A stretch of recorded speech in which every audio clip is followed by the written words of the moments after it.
परळीमध्ये सुरेश धसांना काळे झेंडे दाखवण्यात आलेले आहेत। सुरेश धस यांच्या विरोधात जोरदार घोषणाबाजी करण्यात आलेली आहे।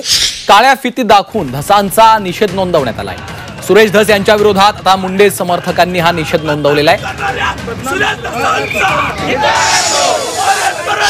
परळी शहर सुक्या भुईंदानं नांदत असताना कुठलेही प्रकरण काही नसताना आमच्या साहेबांचा संबंध नसताना माननीय आमच्या वाल्मिकांचा कुठलाही संबंध नसताना यांनी मुद्दाम हे प्रकरण उकरून काढून आमच्या नेत्यांवर आरोप केले। त्याच्याबद्दल परळी शहरामध्ये आल्याबद्दल त्यांचा अधिकार आमचा एवढं। पूर्वीचा 8 महिन्यापूर्वी मर्डर झालाय बापू आंधळेचा सरपंचाचा, त्याच्या घरी का गेले नाहीत सांगा ना? कुठं जिथं नाही तिथं हात ठिकाणी सुरेश धसने त्या बापू आंधळेच्या घरी जावं ना।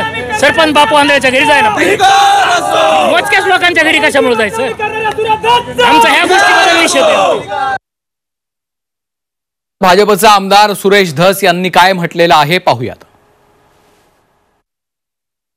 आष्टीला आल्याच्या नंतर काळे झेंडे दाखवू, परंतु रस्त्याच्या कडेला बाजूला उभं राहून असं गाड्याला आडवा जाऊन नाही बरं का।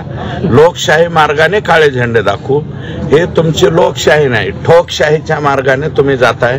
परंतु ही ठोकशाही टिकत नसती। आता निम्मी अर्धी ठोकशाही जेलात गेली तरी सुद्धा यांना कळना म्हणल्यावर मग काय करावं।